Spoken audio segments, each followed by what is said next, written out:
ಆತ್ಮೀಯ ಸ್ನೇಹಿತರೆ, ಲ್ಯಾಪ್ಟಾಪಿಗೆ ಅದರಲ್ಲೂ OBS ಸ್ಟುಡಿಯೋಗೆ ಮೈಕ್ರೋಫೋನನ್ನು ಹೇಗೆ ಕನೆಕ್ಟ್ ಮಾಡಬೇಕು ಅನ್ನೋದನ್ನು ಈ ವಿಡಿಯೋದಲ್ಲಿ ತಿಳಿಯೋಣ. ಇಲ್ಲಿ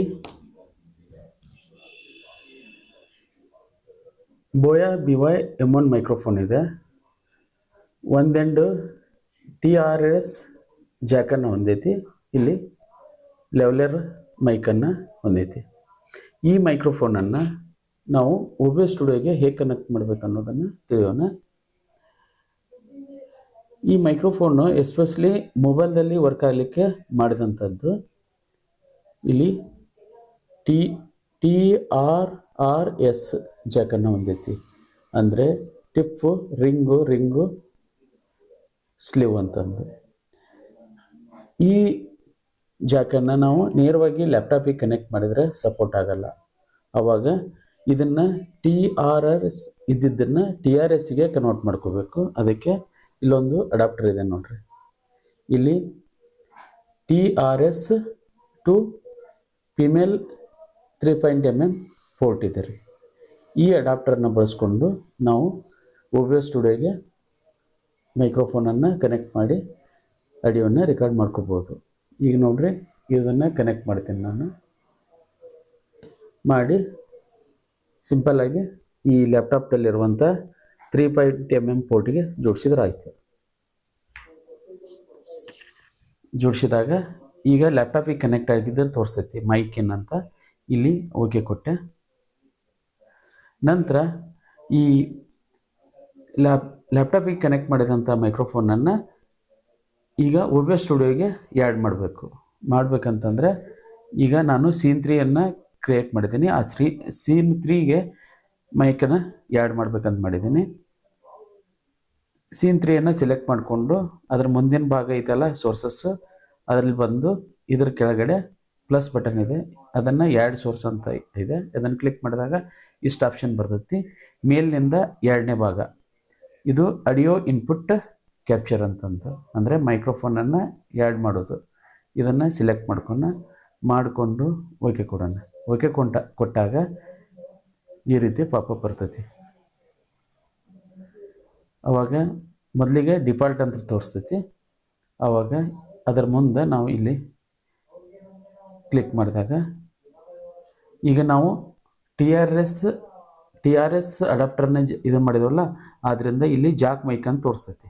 ಇಲ್ಲಿ ಐತೆ ನೋಡ್ರಿ, TRS ಜಾಕ್ ಮೈಕ್ ಅಂತ. ಇದನ್ನು ಸಿಲೆಕ್ಟ್ ಮಾಡಿಕೊಂಡು ಓಕೆ ಕೊಡೋಣ.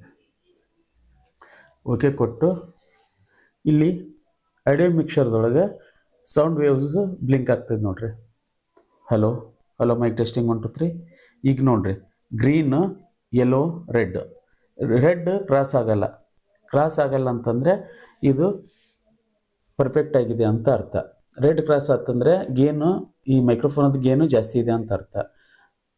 ಆಮೇಲೆ ಆಡಿಯೋ ವೇವ್ ಗ್ರೀನ್ಗಿಂತ ಕಡಿಮೆ ಇತ್ತಂದರೆ, ಯೆಲ್ಲೋಕ್ಕಿಂತ ಕಡಿಮೆ ಇತ್ತಂದರೆ ಇದ್ರ ಗೇನು ಕಡಿಮೆ ಇದೆ ಅಂತ ಅರ್ಥ. ಅಂಥ ಸಂದರ್ಭದಲ್ಲಿ ನಾವೇನು ಮಾಡಬೇಕು, ಗ್ರೀನ್ ಪಟ್ಟಿ ಒಳಗೇ ಅದು ಆಡಿಯೋ ವೇವ್ಸ್ ಬ್ಲಿಂಕ್ ಆಗ್ತಿದ್ರೆ ನಾವು ಇದಕ್ಕೆ ಫಿಲ್ಟರನ್ನು ಹಾಕಬೇಕು. ಈಗ ನಾವು OBS ಸ್ಟುಡಿಯೋಗೆ ಮೈಕನ್ನು ಆ್ಯಡ್ ಮಾಡೋದು ಗೊತ್ತಾಯ್ತು. ಈಗ ನಾವು ಆಡಿಯೋ ಇನ್ಪುಟ್ ಕ್ಯಾಪ್ಚರನ್ನು ಸಿಲೆಕ್ಟ್ ಮಾಡಿಕೊಂಡು ಇಲ್ಲಿ ಫಿಲ್ಟರ್ ಅಂತಿದೆ ನೋಡ್ರಿ, ಇದಕ್ಕೆ ಬಂದು ನಾವು ಅವಶ್ಯಕತೆ ತಕ್ಕಂತೆ ಫಿಲ್ಟ್ರನ್ನು ಹಾಕ್ಬೋದು. ಆ್ಯಡ್ ಫಿಲ್ಟರ್ ಅಂತಿದೆ, ಇಲ್ಲಿ ಓಪನ್ ಸ್ಪೇಸು, ಮೌಸಿಂದ ರೈಟ್ ಕ್ಲಿಕ್ ಮಾಡಿಂದ ಆ್ಯಡ್ ಅಂತ ಬಂತು. ಇಷ್ಟು ಆಪ್ಷನ್ ಬರ್ತಾವೆ. ಇದರಲ್ಲಿ ಮುಖ್ಯವಾಗಿ 3 ನಾವು ಯೂಸ್ ಮಾಡ್ತೀವಿ. ಯಾವುದು ಅಂತಂದರೆ, ಫಸ್ಟಿಗೆ ನಾಯ್ಸ್ ಸಪ್ರೆಷನ್ನು, ಆಮೇಲೆ 2ನೇದ್ದು ಗೇನ್. ಓಕೆ ಕೊಟ್ಟು ಇಲ್ಲಿ ಗೇನನ್ನು ಹೆಚ್ಚು ಕಡಿಮೆ ಮಾಡೋದು. ಬಲಗಡೆ ಹೋದರೆ ಹೆಚ್ಚಾಕೈತಿ, ಎಡಗಡೆ ಹೋದರೆ ಕಡಿಮೆ ಆಕೈತಿ. ಆಮೇಲೆ 3ನೇದ್ದು ನಾಯ್ಸ್ ಗೇಟು. ಈಗ 3 ಹಾಕೀನಿ ನೋಡ್ರಿ. ಈಗ ಕ್ಲೋಸ್ ಮಾಡ್ತೀನಿ ನೋಡ್ರಿ. ಮಾತಾಡಿದಾಗಷ್ಟೇ ಇಲ್ಲಿ ಆಡಿಯೋ ವೇವ್ಸು ಬ್ಲಿಂಕ್ ಆಕೈತಿ. ಸುಮ್ಮನಿದ್ರೆ ಆಡಿಯೋ ವೇವ್ ಬ್ಲಿಂಕ್ ಆಗಲ್ಲ. ಅಂದರೆ ಇದರ ಅರ್ಥ ಬ್ಯಾಕ್ಗ್ರೌಂಡ್ ನೈಸನ್ನು ಸಂಪೂರ್ಣವಾಗಿ ರಿಮೂವ್ ಮಾಡ್ತೈತಿ.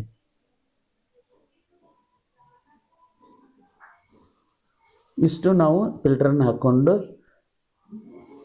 ಸ್ಟುಡಿಯೋ ಲೆವೆಲ್ ಆಡಿಯೋನ ರೆಕಾರ್ಡ್ ಮಾಡ್ಕೋಬೋದು. ನೀವು ಯಾವುದೇ ಸದ್ದುಗದ್ದಲದ ವಾತಾವರಣದಲ್ಲಿ ಆಡಿಯೋ ರೆಕಾರ್ಡ್ ಮಾಡಿದ್ರು ಯಾವುದೇ ತೊಂದರೆ ಆಗಲ್ಲ. ಕ್ಲಿಯರ್ ಆಡಿಯೋನ ರೆಕಾರ್ಡ್ ಮಾಡ್ಕೋಬೋದು.